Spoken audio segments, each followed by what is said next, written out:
रहे हैं Coulomb's law, जो कि एकदम एनालॉगस है हमारे न्यूटन्स ग्रेविटेशनल लॉ से। क्लास 11th में आपने न्यूटन्स का ग्रेविटेशनल लॉ पढ़ा ही होगा, बिल्कुल उससे एनालॉगस है। तो स्टार्ट करते हैं।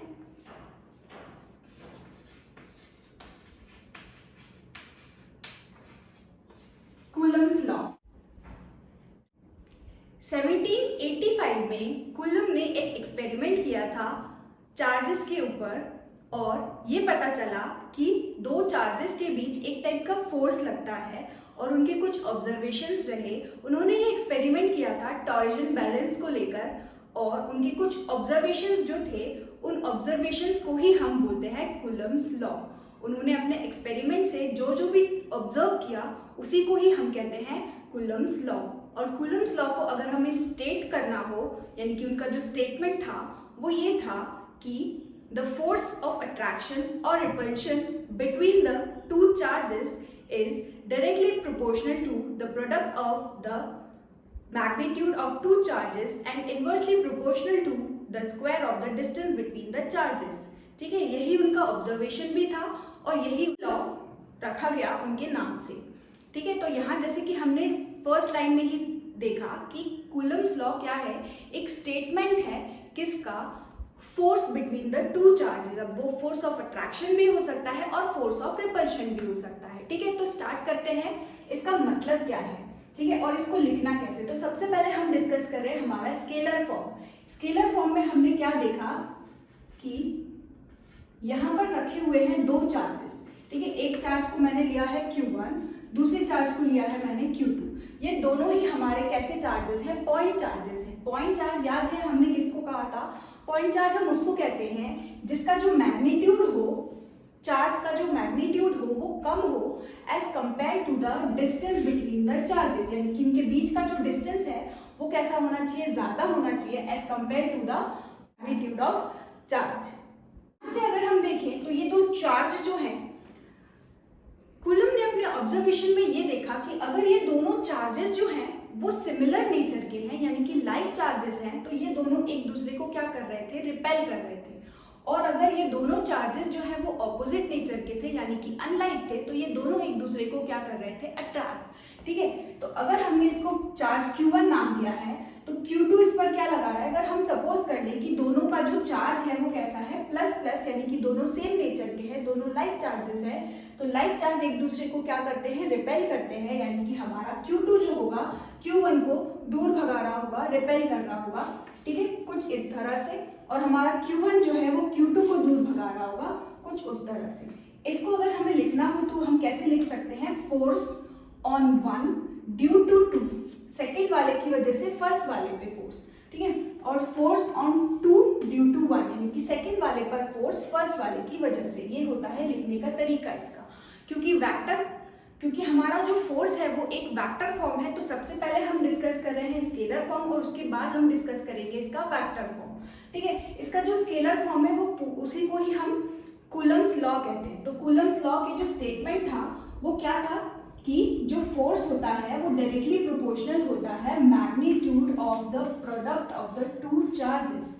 ठीक है, and it is inversely proportional to the square of the distance between the charges. ठीक है, ये जो फोर्स रहता है इलेक्ट्रोस्टैटिक फोर्स, यानी कि जो चार्ज के बीच का जो फोर्स होता है वो दोनों चार्जेस के मैग्नीट्यूड के प्रोडक्ट के बराबर है और इनवर्सली प्रोपोर्शनल है उन दोनों के बीच के डिस्टेंस के स्क्वायर के।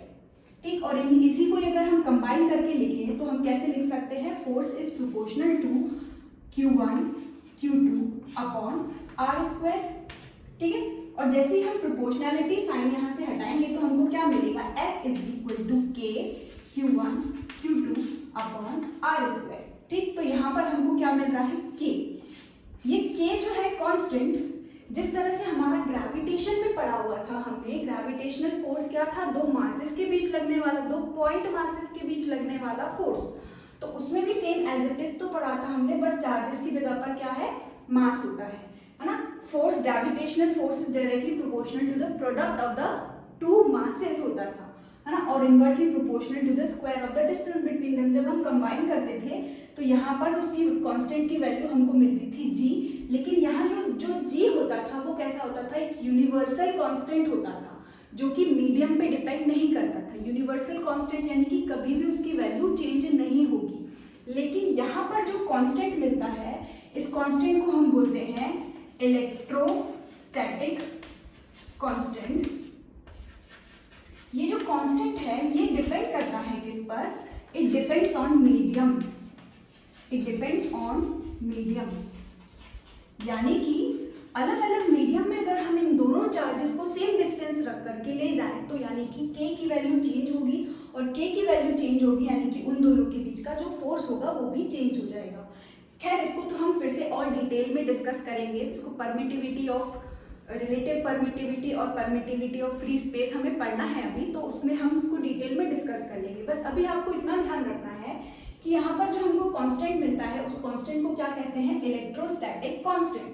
ठीक है, जिसकी वैल्यू कितनी होती है 9 × 10⁹ न्यूटन मीटर स्क्वायर पर कूलम स्क्वायर।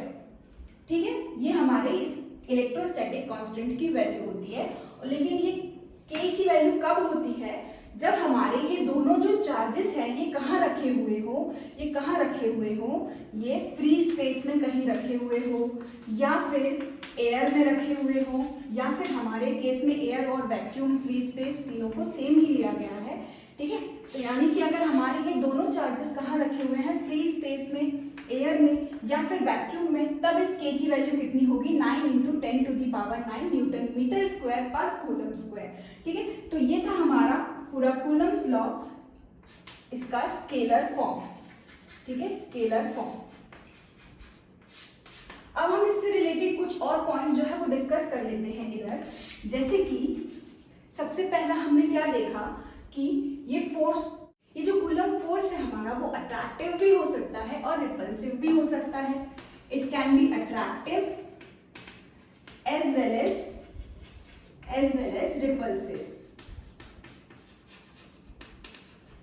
सेकेंड चीज याद हो तो हमने स्टार्ट किया था तब बोला था कि यार ये जो दोनों चार्जेस हैं वो चार्जेस कैसे होना चाहिए, पॉइंट चार्जेस होना चाहिए। पॉइंट चार्ज हम किसको बोल रहे हैं, जिनका मैग्नीट्यूड कम होगा as compare to the distance.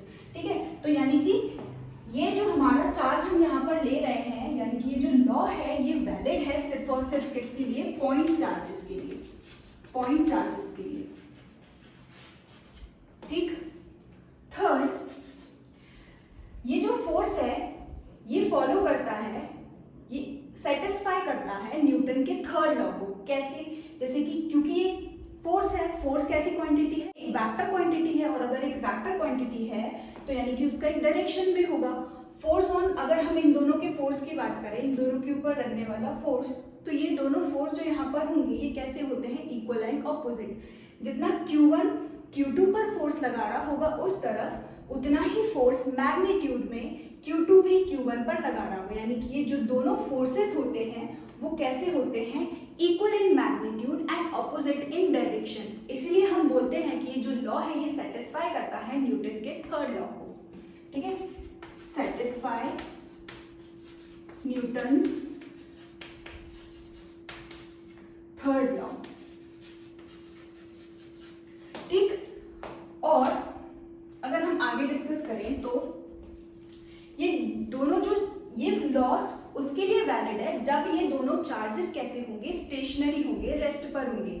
या दोनों को रेस्ट पर होना जरूरी है, या दोनों में से कोई एक चार्ज अगर रेस्ट पर है तो ये लॉ वैलिड होता है। ठीक है, valid for charge at rest, either both the charges should be in rest और one charge in rest. Okay, उसके बाद ये जो हमारा कूलम्स लॉ है इसको अगर हम देखें तो यहां से देखिए ये क्या है, इनवर्स स्क्वायर लॉ को भी क्या करता है, फॉलो करता है। यहां लिख देती हूं मैं, it follows inverse square law, inverse square law, या फिर हम बोल सकते हैं it is inverse square law, simple. ठीक, तो ये थे कुछ पॉइंट्स जो कि हमें ध्यान रखने हैं, है ना। इसमें एक और पॉइंट होता है जो कि है सेंट्रल फोर्स। हमारा ये जो कूलम्ब फोर्स है वो एक सेंट्रल फोर्स होता है। सेंट्रल फोर्स याद है हम किसको कहते हैं? सेंट्रल फोर्स हम उसको कहते हैं जैसे कि 2 पॉइंट मास रहते हैं हमारे पास। अगर हम ग्रेविटेशनल लॉ की बात करें तो ये 2 मासेस हैं, ठीक है। इन दोनों, ये जो फोर्स इन दोनों पर लग रहा होगा वो कैसे लग रहा होगा? इसका फोर्स का एक डायरेक्शन भी तो होता है ना। तो ये जो फोर्स होता है वो कैसे एक्ट करता है? Along line joining the centre of the 2 masses. जैसे कि मेरे पास यहाँ पर 2 मास रहते थे, ठीक है, m1 m2, ठीक। ये इस पर फोर्स लगा रहा है, ये वाला मास इस पर फोर्स लगा रहा है, लेकिन ये फोर्स का डायरेक्शन कैसा होगा? ऐसे होगा, ऐसे होगा। कैसे पता चलता था? जब हम इन दोनों के सेंटर को ज्वाइन करें, है ना, इन दोनों मासेस के सेंटर को ज्वाइन करें तो ये इस पर जो फोर्स लगा रहा होगा अट्रैक्शन का, वो कैसा होगा? इस लाइन के अलाउ होगा। ये फोर्स ऐसा नहीं हो सकता, है ना। इस टाइप के फोर्स को हम बोलते हैं सेंट्रल फोर्स। सेंट्रल फोर्स किसको कहते हैं हम? जो कि एक्ट कर रहा हो लाइन जॉइनिंग द 2 मासेस, जैसे कि हमारा ग्रेविटेशनल फोर्स में या ग्रेविटेशनल लॉ में हम बात करते थे। लेकिन कूलम्ब्स लॉ में यानी कि इलेक्ट्रोस्टैटिक फोर्स में ये जो 2 चार्जेस हैं, लाइन जॉइनिंग द 2 चार्जेस, बस आ जाएगा। यहाँ पर होता था line act along the line joining the 2 masses, यहाँ पर आ जाएगा। इसको हम सेंट्रल फोर्स क्यों बोलते हैं? क्योंकि इट एक्ट अलोंग, या फिर electrostatic force act along the line joining the 2 charges, ठीक। तो इसको हम बोलेंगे it is a central force. It is a central force. So I think हमने ऑलमोस्ट सारे पॉइंट्स जो है वो डिस्कस कर लिए हैं। इसके बाद हम डिस्कस करेंगे इसका वेक्टर। तो अब हम डिस्कस करते हैं कूलम्ब्स लॉ का वेक्टर फॉर्म।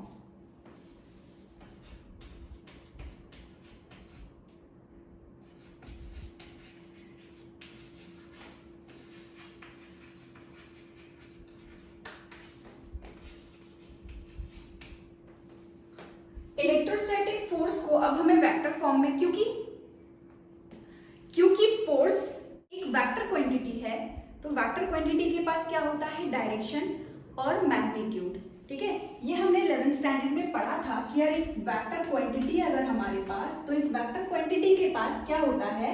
इसका मैग्नीट्यूड और साथ ही साथ इसका डायरेक्शन, जिसको हम यूनिट वेक्टर से शो रिप्रेजेंट करते हैं, ठीक है। ये हो गया इसका मैग्नीट्यूड। एक वेक्टर के पास क्या होता है? उसका मैग्नीट्यूड, साथ ही साथ उसका डायरेक्शन, जो कि रिप्रेजेंट करवाते हैं हम यूनिट वेक्टर से, ठीक है। लेकिन अगर हम बात करें, हमने अभी स्केलर फॉर्म देखा था। स्केलर फॉर्म में हमने क्या पढ़ा कि जो फोर्स है, यानी कि फोर्स का जो मैग्नीट्यूड है वो हम ऑलरेडी देख चुके हैं। कितना होता है? k q1 q2 upon r square, ठीक। ये मैग्नीट्यूड यानी कि हम स्केलर फॉर्म इसका देख चुके हैं। लेकिन अब हमें इस फोर्स को कैसा लिखना है? वेक्टर फॉर्म में लिखना है। तो हम यहाँ कंसीडर कर लेते हैं 2 चार्जेस यहाँ पर हमने लिए हैं 2 पॉइंट चार्जेस Q1 और Q2, ठीक है। इन दोनों के बीच डिस्टेंस हमने ले लिया है r, ठीक। लेकिन हम यहाँ पर क्योंकि वेक्टर फॉर्म डिस्कस कर रहे हैं तो इसके लिए हमें कार्टेशियन कोऑर्डिनेट्स भी लेने पड़ेंगे, ठीक है। ये हमारा ओरिजिन से हमारा जो फर्स्ट चार्ज है वो ओरिजिन से r1 डिस्टेंस दूर है और हमारा जो सेकेंड चार्ज है वो r2 डिस्टेंस दूर है। आई होप इतना आपको क्लियर हुआ। ये हम r1 r2 यानी कि पोजीशन वेक्टर यहाँ पर क्यों डिफाइन कर रहे हैं? क्योंकि यार हमें इस फोर्स को कैसा लिखना है? एक वेक्टर फॉर्म में लिखना है। अगर ये फोर्स को हमें वेक्टर फॉर्म में लिखना है तो यहाँ पर हम देख सकते हैं चार्ज तो एक कैसी क्वांटिटी हम पढ़ चुके हैं? चार्ज एक स्केलर क्वांटिटी है। और अगर चार्ज एक स्केलर क्वांटिटी है तो यानी कि नीचे r यानी कि डिस्प्लेसमेंट हमारा, ये डिस्प्लेसमेंट होगा हमारा, यानी कि डिस्प्लेसमेंट बिटवीन द 2 चार्जेस, वो एक कैसी क्वांटिटी हो जाएगी? वेक्टर क्वांटिटी हो जाएगी। और अगर हमें उसको वेक्टर क्वांटिटी में रिप्रेजेंट करना है यानी कि हमें यहाँ जरूरत पड़ेगी पोजीशन वेक्टर की। इसलिए हम यहाँ पर r1 और r2 को पोजीशन वेक्टर डिफाइन कर रहे हैं और 0 से लेके यानी कि ओरिजिन से लेके r1 तक के डिस्टेंस को हमने ले लिया है, पोजीशन वेक्टर r1 से डिनोट किया है। यहाँ से लेके पोजीशन वेक्टर हो जाएगा q2 तक का r2, ठीक है। आई होप आपको इतना समझ आया हो। अब क्योंकि फोर्स एक वेक्टर क्वांटिटी है तो वेक्टर क्वांटिटी को हम कैसे लिखेंगे?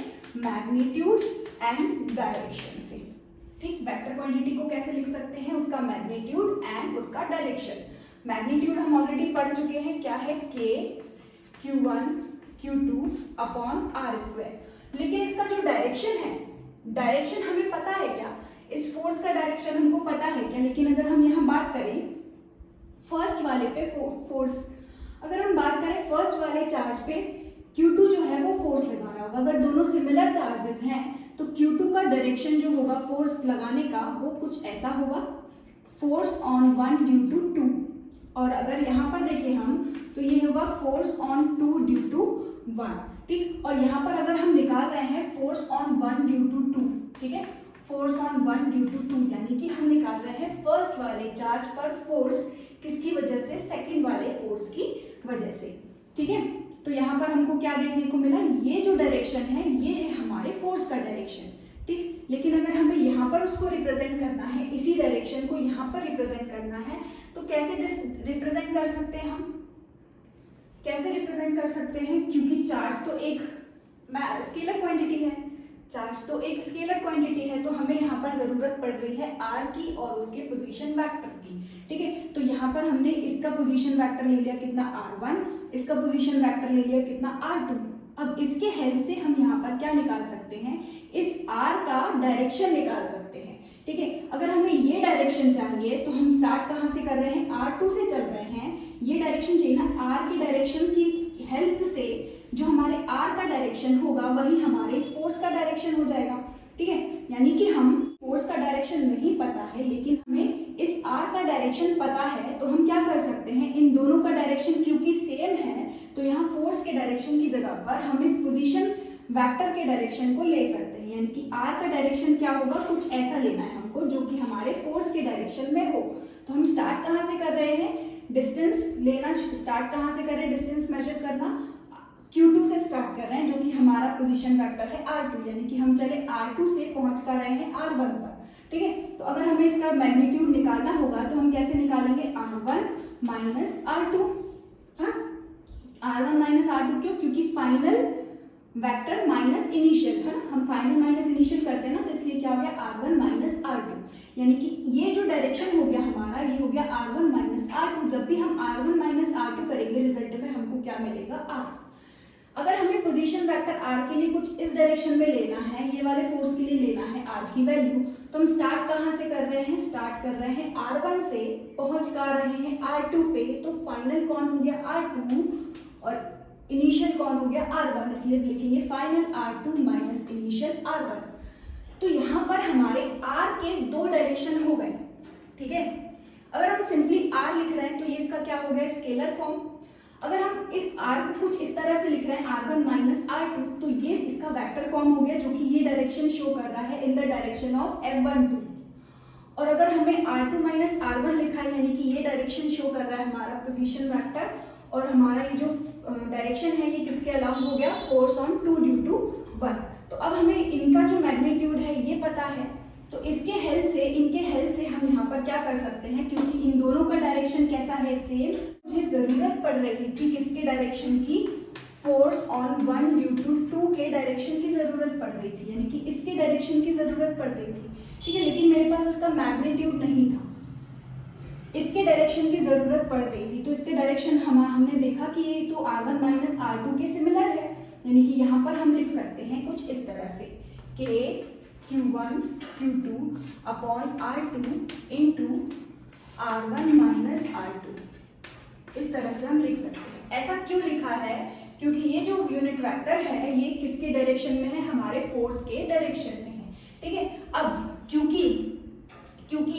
एक वेक्टर जो है उसके पास क्या होता है, मैग्नीट्यूड और डायरेक्शन, तो अगर डायरेक्शन को लिखना हो हमें, है ना, तो हम कैसे लिखेंगे, वेक्टर अपॉन उसका मैग्नीट्यूड, वेक्टर अपॉन उसका मैग्नीट्यूड। तो यहाँ पर हमको क्या मिला, अगर हमें R1 माइनस R2 को खोलना हो ऐसे, तो हम कैसे खोलेंगे, देखो R1 minus R2 cap is equal to, इसका वेक्टर फॉर्म क्या हो जाएगा, R1 minus R2 upon magnitude of R1 minus R2। इस तरह से हम इसको लिख सकते हैं, और फिर इसकी वैल्यू हम यहाँ पुट करेंगे तो हमको क्या मिलेगा, force on one due to two is equal to K Q1 Q2 upon R square, और यहाँ पर हमें क्या मिल जाएगा, R1 minus R2 upon magnitude of R1 minus R2। I hope आपको इतना क्लियर हो, क्योंकि यहाँ पर हमने इसको भी डिफाइन कर लिया है कि हमारा जो R है ये कैसा है, in the direction of force. Distance हमारा कैसा है, डिस्प्लेसमेंट हमारा कैसा है, in the direction of force F12, यानी कि इस R को हम कैसे लिखना पड़ेगा, इस R को हमें लिखना पड़ेगा मैग्नीट्यूड R1 माइनस R2 का होल स्क्वायर। यहाँ से R1 माइनस R2 का स्क्वायर और R1 माइनस R2 मिलकर के क्या बन जाएगा, K Q1 Q2 R1 minus R2 upon R1 minus R2 का क्यूब। ठीक है, तो ये था हमारा वेक्टर फॉर्म, इसी को ही हम कहते हैं vector form of Coulomb's law. ठीक, vector form of Coulomb's law. अब इसमें ही एक क्वेश्चन आता है कि state Coulomb's law in vector form, उसके बाद लिखा रहता है proof force on one due to two is equal to negative of force on two due to one. इस तरह से हमको प्रूव करना रहता है। ठीक है, तो इसको हम कैसे प्रूव कर सकते हैं, अब हमें पता चल गया कि force on one due to two vector form में हम कैसे लिख सकते हैं, K Q1 Q2। बहुत इजी है, फोर्स ऑन वन और टू लिखा है ना, मतलब हमें यहाँ लिखना है R1 माइनस R2 का क्यूब। ठीक है, ऊपर उसका वेक्टर फॉर्म, नीचे इसका मैग्नीट्यूड फॉर्म। अगर हमें लिखना है force on two due to one, इसको कैसे लिखेंगे, K Q1 Q2 upon R1 minus R2 का, यहाँ पर क्या है 2 और 1 है ना, हम कैसे लिखेंगे इसको, R2 माइनस R1 इन वेक्टर फॉर्म, और ये हो जाएगा इसका मैग्नीट्यूड R2 माइनस R1 का क्यूब। ठीक है, तो F12 को हम इस तरह से लिखते हैं वेक्टर फॉर्म में, और F21 को हम इस तरह से लिखते हैं वेक्टर फॉर्म में। अब यहाँ से अगर हम नेगेटिव साइन को बाहर ले आए, यहाँ से अगर हम माइनस को बाहर लेकर आ जाएं, तो क्या मिलेगा, देखो यहाँ पर हो जाएगा, मैं यहाँ पर कर देती हूँ। देखिए, यहाँ से अगर मैं माइनस साइन लेकर के आऊंगी तो मुझे क्या मिलेगा, force on two due to one is equal to negative sign बाहर निकाला है ऊपर वाले से, तो मुझे क्या मिला, माइनस K Q1 Q2, और इसको अगर माइनस बाहर निकाला है तो इसको कैसे लिख सकते हैं, R1 माइनस R2। ठीक है, अपॉन यहाँ से भी, यहाँ तो वैसे भी मैग्नीट्यूड है, तो इसको हम कैसे लिख सकते हैं, R1 माइनस R2 का होल क्यूब। ठीक, अब K Q1 Q2 R1 vector minus R2 vector upon R1 minus R2 का क्यूब। क्या ये हमारे फर्स्ट वाले फोर्स की तरह हो गया, यानी कि force on one due to two, बस यहाँ पर हमको मिला force on two due to one is equal to negative of force on one due to two. यहाँ से ये जो है हमारा प्रूफ हो गया, या फिर हम बोल सकते हैं हमारा जो न्यूटन्स लॉ है वो यहाँ पर हमने वेरीफाई कर दिया। ठीक, न्यूटन्स लॉ वेरीफाइड।